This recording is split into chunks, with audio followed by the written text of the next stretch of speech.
We're rocking and rolling, folks, on a Wednesday, hump day, on the hottest show on the streets, number one forum for Crimson Tide football news, in my own words, with yours truly, Stephen Smith of Touchdown Alabama magazine. Got the man John Ivory in the production studio as always, and we appreciate each and every last one of you for tuning in to the show as always. Be sure to give a thumbs up, give a like on the show, hit that subscribe button, turning all of those notifications on so that way you can have the best in analysis on your favorite program, the Crimson Tide. Gotta give a shout out here to the man, Senator Hines, my man, dropping in $4.99, $4.99 into the super chats, helping out us here at TDA. But we go over to the In My Own Words hotline, where we pick up one Matt Caddell, former Crimson Tide receiver from 2003 to 2007, and a little segment I like to call To Play or Not to Play. Matt Caddell, what's going on? Are you ready?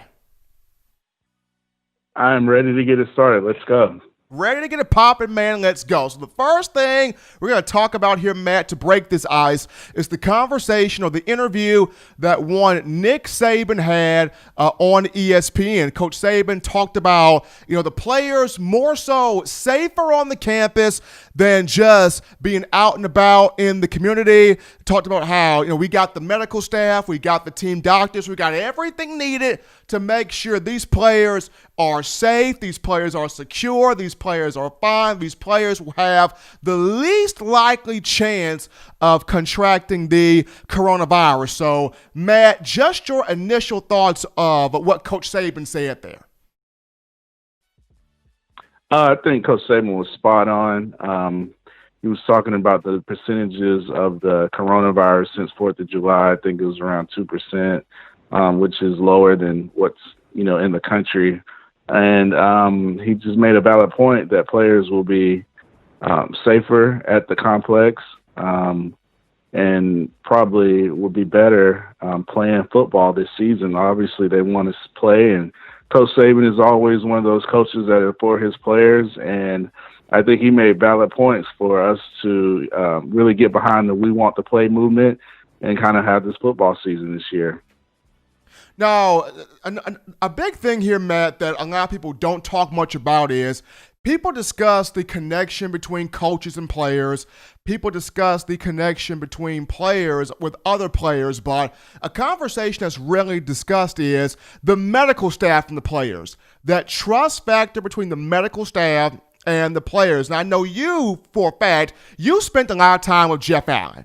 You spent a great deal of time with athletic trainer Jeff Allen during the 2007 season where, Commissioner Sankey talked about, our medical advisory team, our medical group, they're giving us the green light. They're saying we can move forward with football. Talk about the trust that you have in Jeff Allen, the confidence that you have in Jeff Allen, and just you being around him, the time that you were around him.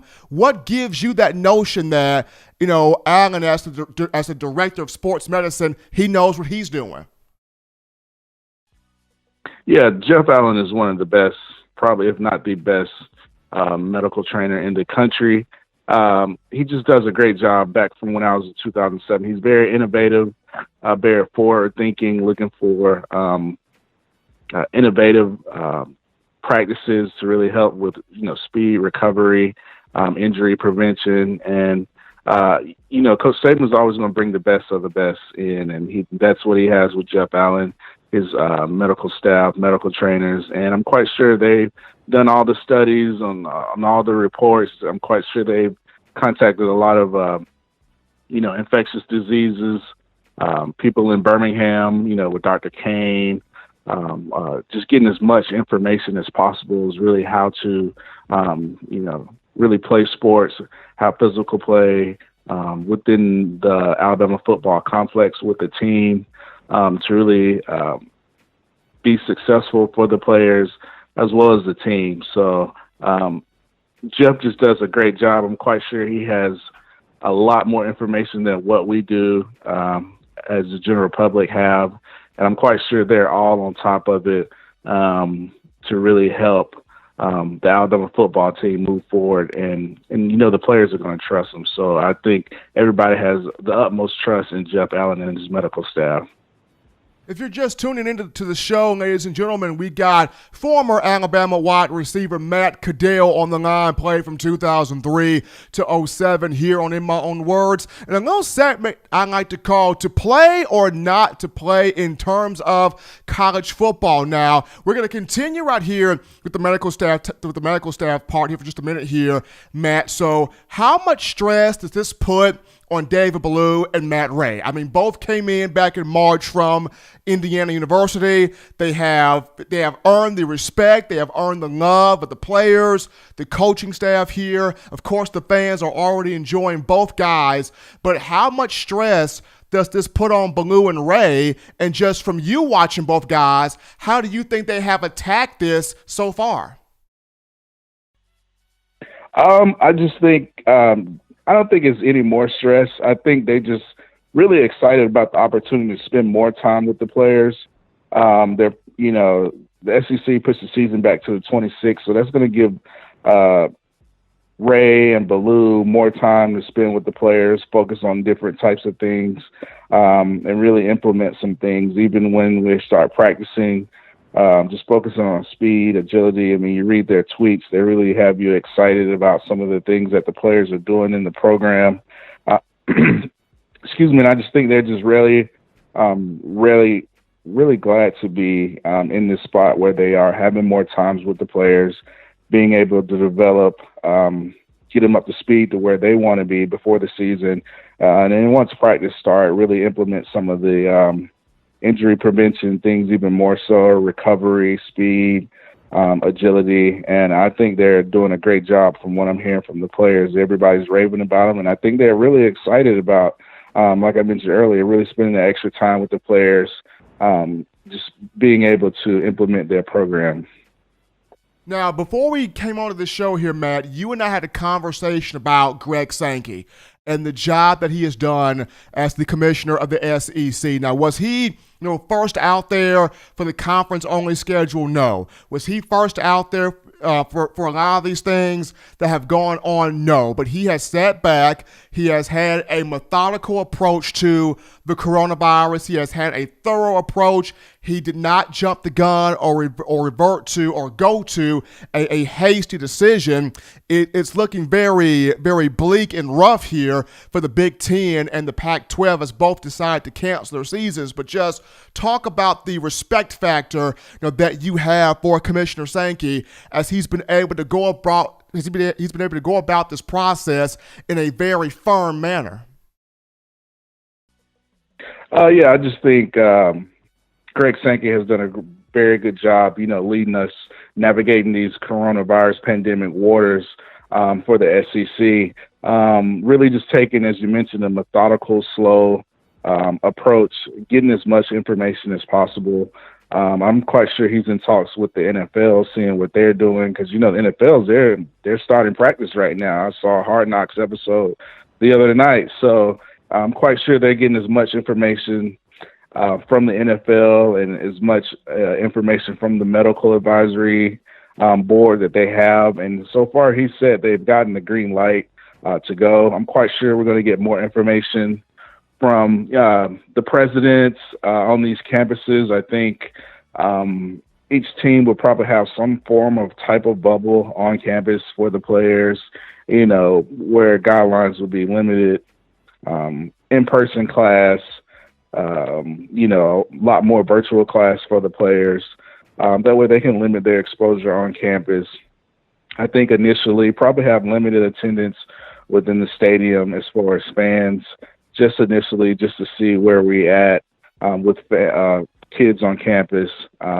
Quite sure campus presidents are going to have all these different types of measures in place. You're going to have kids on campus, but they'll probably have some guidelines as well to limit the kids' exposure on campus, where they might take, half of their classes virtual and half in person. So I'm quite sure all the campus presidents are doing everything they can to be creative, innovative, and come up with a compromise that will work best for, the university, the students.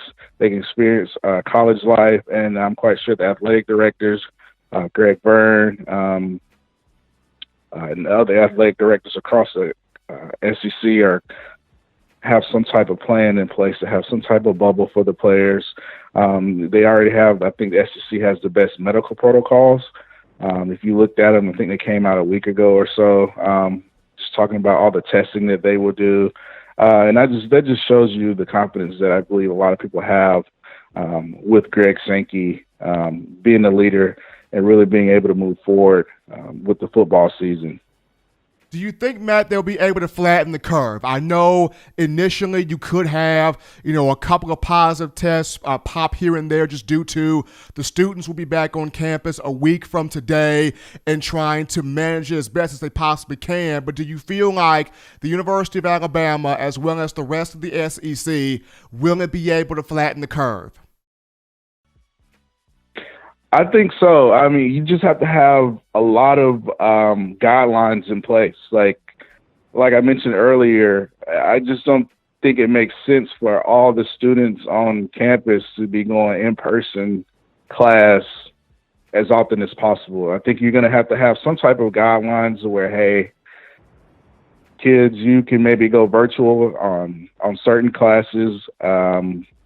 During the week, you have the option to go in person. There may be a limit or a cap on how many in-person classes you can take. I think you have to have those type of procedures in place, protocols in place with your student body to really flatten the curve. And I think also, we're in the SEC country, and I know the slogan just means more, but I think students and everybody in the South are really looking at the Big Ten and Pac-12 camps when they're there. Football seasons, everybody's really trying to do what they can to have a football season. If they're feeling ill, make sure you stay in, make sure you wear your mask, make sure you social distance, do everything you can to flatten the curve, as you said. That way we can have a football season. Kids can still experience college life, being on campus, but I think presidents, athletic directors, as I said, they're going to have some type of protocols, procedures within the campuses as well as the athletic programs to really limit public exposure within the classes. Like I said, maybe have a certain amount of virtual classes a week, maybe 1 or 2 in-person classes, always wearing your mask, washing your hands, all that good stuff. So I think it can be done. I'm just hopeful that it can be done in a safe, healthy manner, and we can have football this fall, especially in the SEC. So just fingers crossed. Hopefully everybody steps their game up when the kids get back and really practice, social distancing, wearing their masks, limiting their public exposure, taking more virtual calls, and just doing everything they can to really flatten the curve.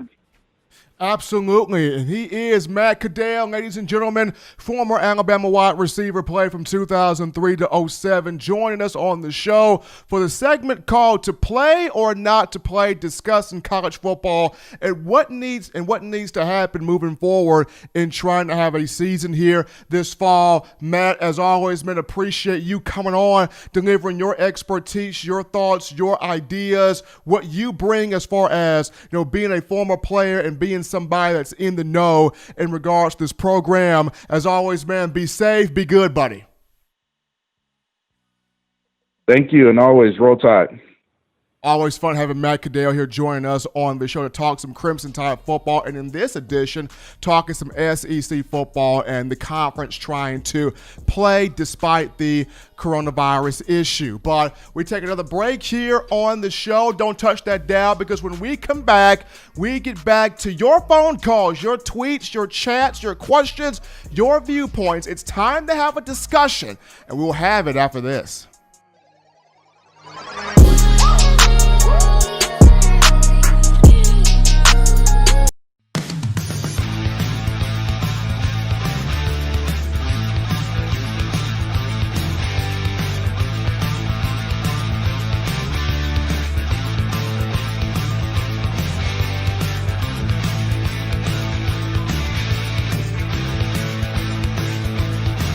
T-Town Menswear in the University Mall in Tuscaloosa.